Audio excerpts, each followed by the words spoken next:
Falar sobre o encontro entre Trump e Xi Jinping, né? Chegando ao fim, encontro de 2 dias, esse realizado lá na China, e o Xi disse a Trump que a visita foi um evento histórico e marcante. Se referiu aos laços bilaterais dos países como uma nova relação construtiva de estabilidade estratégica. Trump afirmou que muitas coisas boas surgiram na viagem, declarando que foram feitos alguns acordos comerciais fantásticos. Mas ele não deu detalhes. Nenhum acordo comercial oficial foi anunciado durante a cúpula. Professor Leonardo Trevisan, bem-vindo, boa tarde. Que encontro fantástico é esse que não teve nenhum resultado prático anunciado? Boa tarde, Josias, boa tarde, professor. Boa tarde, professor. Boa tarde, Diego, boa tarde a todos que nos escutam, né? Sem dúvida nenhuma, né? O presidente Trump é pródigo em superlativos, principalmente no que se refere a ele mesmo, né? Ele sempre, governo maravilhoso, medida fantástica, né? Mais uma vez, o que é que a realidade sinaliza? Não é? A realidade sinaliza que esse encontro entre Trump e Xi Jinping foi feito num momento que interessou a China. Ela simplesmente esperou um momento de maior enfraquecimento de Trump para aceitar esse encontro. E os resultados são os mesmos. A China definiu com clareza o que é que lhe interessava e vai cobrar. Na prática, quando a gente olha para os resultados, é o que você disse, Diego, né? Nenhum resultado concreto apareceu, nenhum resultado efetivo a gente pode anunciar. A gente tem nuance. Qual é o nuance mais forte desse resultado? Aquilo que os americanos esperavam desse encontro, não aconteceu. O Trump está no momento de baixa popularidade, alta inflação e as eleições à porta de casa, bem pertinho, né? 6 meses, como qualquer eleição, é tempo muito curto, né? Tudo isso acontecendo, ele vai para Pequim esperando um jato positivo para ele. Aliás, falar em jato resume tudo, né? A proposta, a essência dessa viagem pode ser visto com o que aconteceu com a Boeing, né? A Boeing propôs, e os americanos todos ansiavam por isso, uma venda de 500 aviões para os chineses ou mais. Era isso o prometido, era isso o anunciado. Resultado, né?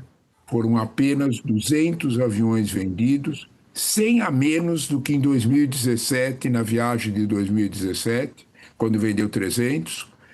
E o resultado disso foi que as ações da Boeing, ontem mesmo, na Bolsa, caíram 4%. É bem isso. Trump viajou para a China com uma comitiva composta de altos empresários realmente interessados em abrir o mercado chinês. Trump queria também, é claro, vender produtos que estavam travados, especialmente do agronegócio, tudo ficou em suspenso. A renovação, esse ponto é outro forte, a renovação para as carnes americanas entrarem, dos frigoríficos americanos entrarem abertamente, durou só o período da visita, 2 dias, nada mais. Você vai me perguntar, Diego, bom, mas se as coisas ficaram tão diminutas, tão resolutas, é porque a exigência da China era para valer. A exigência da China era Taiwan. O que é que a China queria? A China queria que Trump, sinceramente, dissesse: não me oponho mais, não me oponho mais à independência da China. Paro com isso. China é território chinês. Desculpe, Taiwan é território chinês.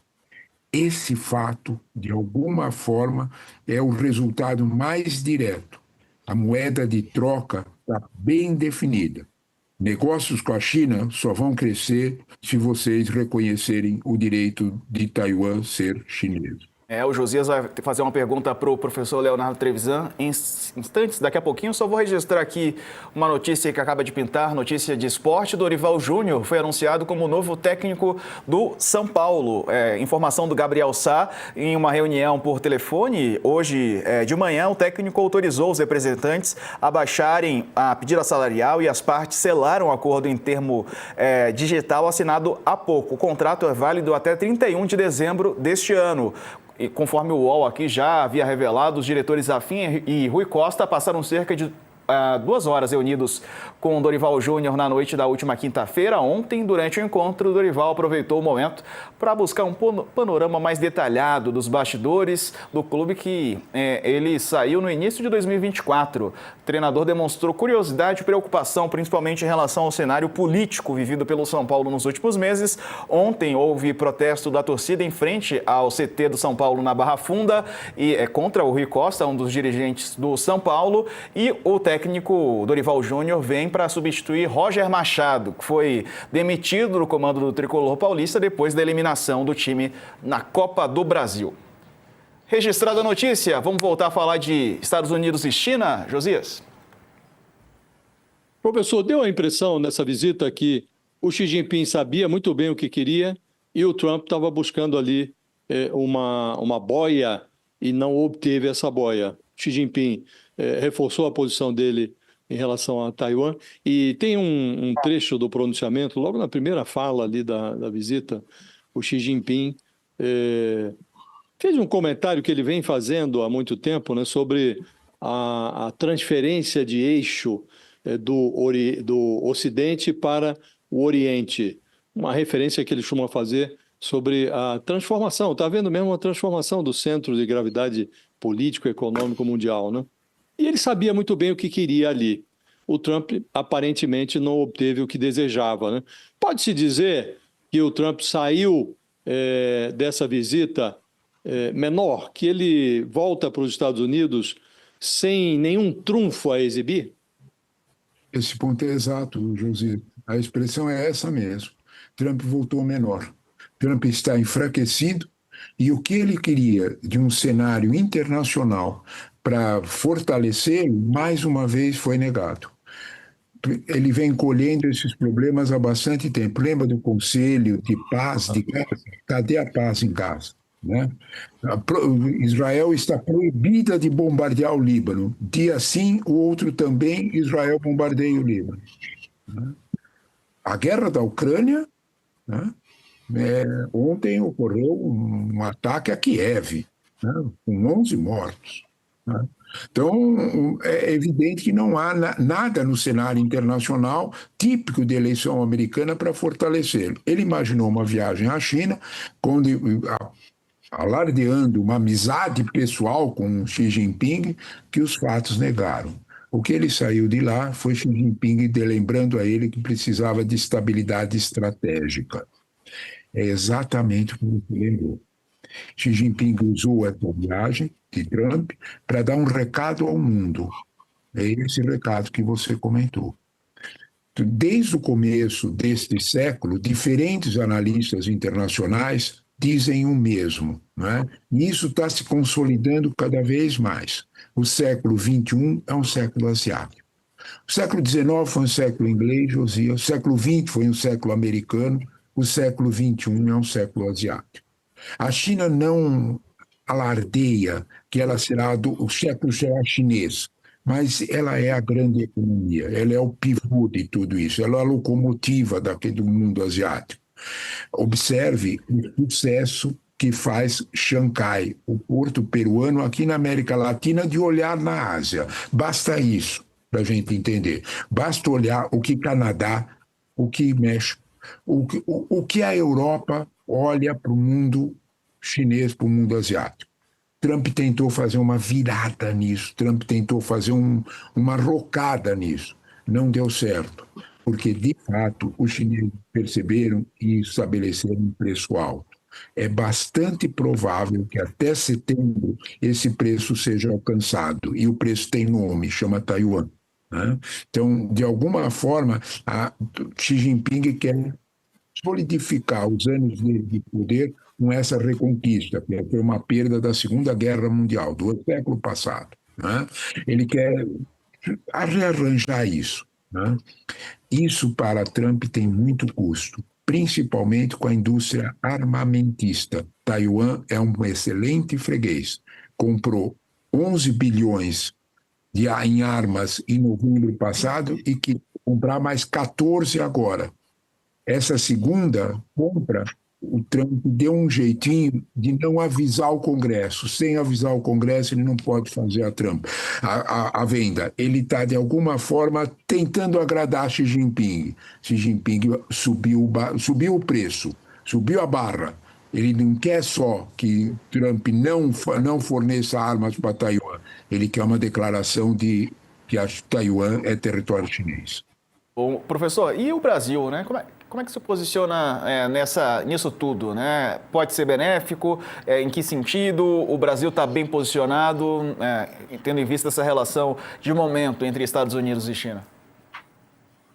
Esse ponto é interessante, porque, sabe, Diego, a gente pode dizer o seguinte, olhando só para o agro brasileiro, né, enquanto a China tiver meia de cara feia com os Estados Unidos, eles não compram soja americana e vêm comprar aqui, não compram minério e ferro lá, vêm comprar aqui. Então, portanto, não há nenhum mau negócio. Petróleo, compram muito mais petróleo aqui do que lá, né, e derivados e tudo mais. Ótimo, para o Brasil está bem. Só que isso é exatamente o quadro. Né? Se a gente olhar para a diplomacia brasileira, para a ação diplomática brasileira, deu certo. Foi uma manobra que resultou em um bom resultado. Qual foi essa manobra? Não ceder nem muito a um, nem muito a outro. E avisar os Estados Unidos de que a China estava muito presente aqui. Vou fazer um resumo desse aviso, né? Exatamente no dia em que, na quinta-feira, que o presidente Lula estava entrando no Salão Oval, na mesma hora, a Câmara de Comércio Brasil-China divulgou que o Brasil era o alvo, era o destino maior dos investimentos chineses, que entre 2025 e 2024, os investimentos chineses tinham crescido 45% dele, quase a metade a mais. E o pior de tudo, assim, a cereja do bolo, era o aviso, o gráfico.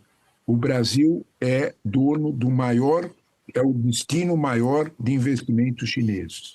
10% dos investimentos chineses do mundo inteiro estão aqui.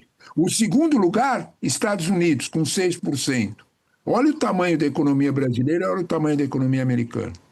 Quando é 15 vezes maior os Estados Unidos. 2 aqui, 30 lá, em trilhões de dólares. Quando você olha para esse quadro, o recado estava dado. Né? O Brasil tem outro fornecedor, o Brasil tem interesses. Se você me perguntar se esse foi o ponto central, o investimento chinês aqui, a presença chinesa aqui, daqueles 39 segundos de amor de Trump para o Brasil, para Lula, eu vou te dizer que é assim. Né? O Brasil deixou muito claro e aproveitou bem a oportunidade. As terras raras serão negociadas nesse contexto. Se os Estados Unidos não quiserem aceitar um processamento aqui, algum tipo de industrialização aqui, os chineses querem. Quem tem alguma dúvida sobre isso, observa o mecanismo chinês de entrar em carro elétrico no Brasil. Eles vão fabricando aos poucos aqui dentro e noticiando isso, insistindo nisso. O perfil será esse. Os americanos anotaram o recado. Professor Walter. Professor Trevisan, tem uma coisa que eu não estou conseguindo ainda entender. Vou precisar das suas luzes. Mais uma vez, diga-se. Professor, é o seguinte, a China precisa do petróleo do Irã. Como passar pelo estreito se está bloqueado? Segundo, a proposta do Trump, naquela proposta de escoltar e etc., já naufragou. Como é que vai fazer a China? Porque o bloqueio está lá ainda. E isso não ficou claro até agora, ou pelo menos eu não consegui compreender e enxergar como é que a China manobrou isso, como é que vai sair o petróleo passando pelo Estreito de Hormuz para ir para a China. Primeira coisa que tem sobre isso, Mairovich, é importantíssimo a gente lembrar isso. A China tem os maiores estoques de petróleo do mundo. A estimativa da Agência Internacional de Energia é que a China tem reservas para 6 meses. A própria agência diz isso é um primeiro dado. Nós não sabemos quanto ela tem estocado no deserto. Então, é possível que seja mais. Portanto, a China tem uma posição muito favorável em relação à Europa, que está com os estoques zerados, outros países asiáticos, por exemplo, o Paquistão, com os estoques zerados. Então, aí a China olha isso, mas a China olha para essa questão do petróleo com uma outra visão. O petróleo brecado em Hormuz faz o preço subir. Ontem, só a ameaça de não melhorar as relações dos Estados Unidos com China para que a China ajudasse no Irã, o petróleo subiu quase 4%, voltou a 109. Né? Então, quando o Brent, o barril do Brent, do petróleo básico. Então, quando a gente olha para isso, a China sabe perfeitamente que petróleo caro significa menos crescimento econômico. Tem inflação sobe juro para segurar, isso não interessa para a China. Mairovich, a China quer repetir este ano, se for possível mais, do que aquela incrível exportação do ano passado. A China exportou 1 trilhão e 200 bilhões de dólares. Para ter uma referência, o Brasil, que é um grande exportador de agro e todo mundo compra, exportou 300 bi. A Europa vendeu 500 bi. A China vendeu 1 tri e 200. Ela quer repetir isso esse ano. Ela só pode repetir esse ano se o petróleo for estável. Então a China vai fazer qualquer pressão para o Irã para ceder? Não. Ela tem reserva estratégica, ela vai cozinhar o galo na questão do Irã até os Estados Unidos concordarem com as soluções que foram chinesas. Mairovich, tem um detalhe que é fundamental para a gente entender a relação da China com o Irã e a relação da China com o Oriente Médio. Os ataques do Irã às bases militares dos Estados Unidos, que equilibraram o jogo, deixaram os árabes moderados bem assustados. O roteiro desses ataques, esses ataques só foram possíveis porque os sistemas de satélite chineses orientaram os mísseis americanos. Isso não é minha descoberta, não é sensacional, está no New York Times, está no Washington Post, todo mundo disse a mesma coisa porque os fatos eram os fatos. O Trump reclamou com o Xi e o Xi respondeu para ele, não, nós não fizemos isso, no mesmo jeito com que o Trump age. Esse é o ponto. Você tem toda a razão de perguntar, mas como é que fica China em relação a Irã? Qual foi a grande vitória da China nesse episódio do Oriente Médio? Trump não conseguiu colocar o Irã no bojo das negociações em Pequim. O Irã ficou de fora. Tudo que a China aceitou foi dar uma declaração de que precisa de estabilidade estratégica. O Irã está servindo perfeitamente aos interesses chineses de ter muita projeção geopolítica no Oriente Médio. Vou repetir, interessa, a China está avançando. Todos os países do Oriente Médio, incluindo Mohammed bin Salman, da Arábia Saudita, foram, há 15 dias atrás, foram visitar Pequim. Eles sabem que talvez seja mais interessante negociar com Pequim para controlar o Irã do que com os Estados Unidos. Trump está, de fato, colhendo tempestades daqueles problemas todos que ele plantou, incluindo no Irã. A China vai só esperar. Ela tem petróleo para aguentar, sabe que o petróleo não vai subir muito e ela vai esperar que Trump aceite que perdeu no Irã. Isso vai ter custo eleitoral muito alto, mas parece que não tem outra solução. Uma última pergunta, Josias. Professor, o senhor estava dizendo que o Brasil está jogando bem o jogo, aliás, a diplomacia brasileira é muito profissional, né? Está tirando proveito dos dois lados, né? Do lado americano, do lado chinês, e está nesse sentido, beneficiando o interesse nacional. Nós estamos agora no meio de um processo eleitoral e tivemos um governo durante a gestão do Bolsonaro que se orgulhava da sua condição de pária internacional, né? Veio o Lula e mudou isso. Hoje o Lula é recebido, tem diálogo aí com líderes do mundo inteiro. O que eu queria lhe perguntar é se a diplomacia brasileira resiste a eventuais mudanças de governo. Ela resistiu ao período em que o Bolsonaro praticamente submeteu o interesse nacional às conveniências do Trump, que exercia lá o seu primeiro mandato na Casa Branca. A diplomacia fez com que o interesse nacional sobrevivesse? Qual foi o prejuízo que tivemos e o que pode acontecer caso ocorra uma mudança no Palácio do Planalto nesse ano eleitoral? Josias, eu acho que você tocou uma questão que é essencial para a gente julgar a relação do Brasil com o mundo. A diplomacia brasileira tem uma noção. Talvez, se você quiser me dizer, eu vou brincar com as palavras, eu sei que você gosta também de brincar, né? Tem um fantasma lá no Itamaraty que toma conta da diplomacia brasileira, né? Tá lá, ele tá lá.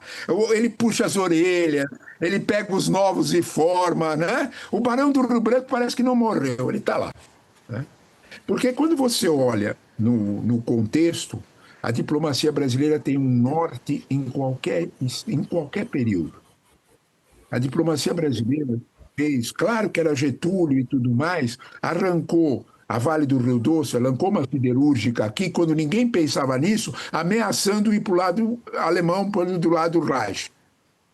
Durante a era militar, Josias, o Brasil disse não para muita coisa e conseguiu muitos avanços. Eu vou lembrar uma coisa só.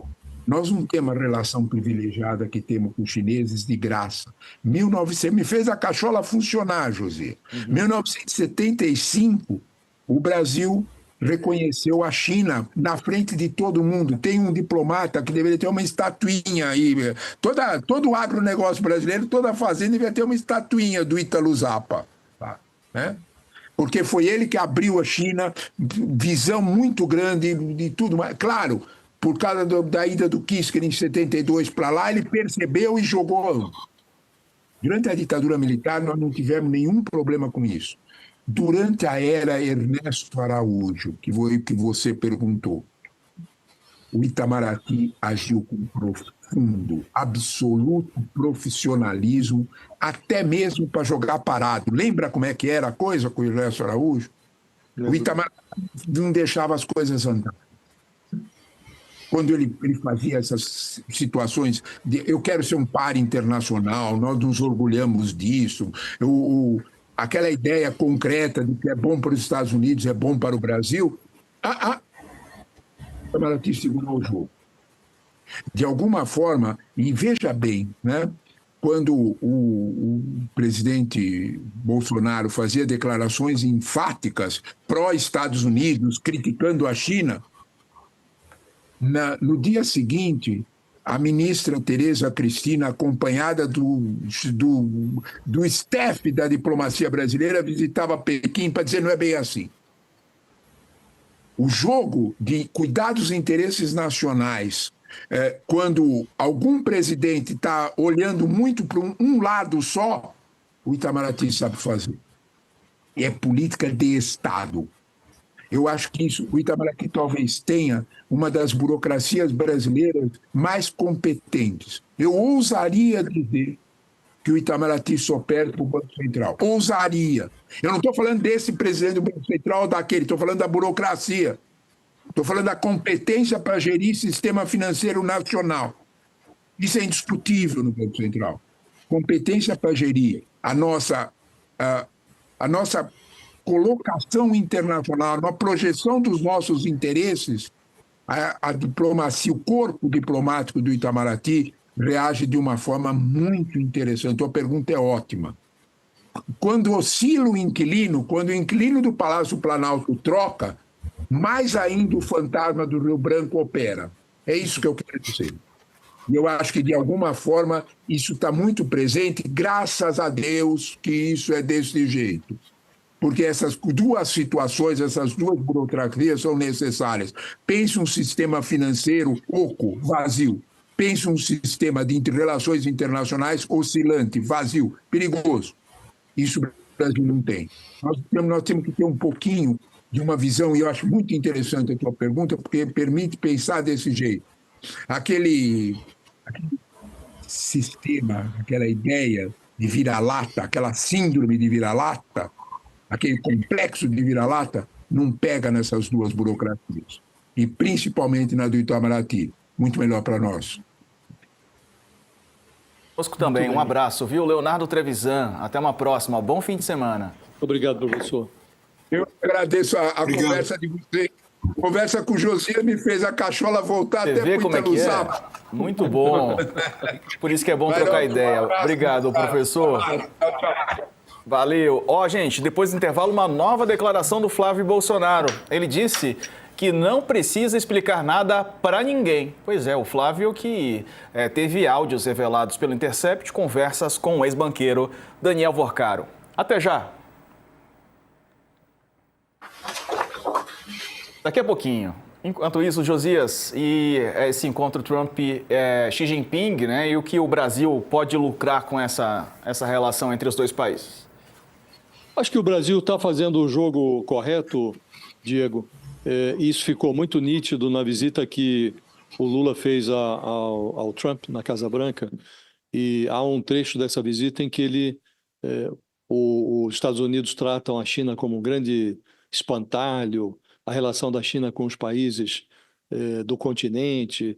E o Lula falou, olha, a gente abre licitação lá para obras de infraestrutura, as empresas americanas nem comparecem, nem retiram o edital. E as chinesas estão lá na fila para participar do processo. Então, interessem-se, não é?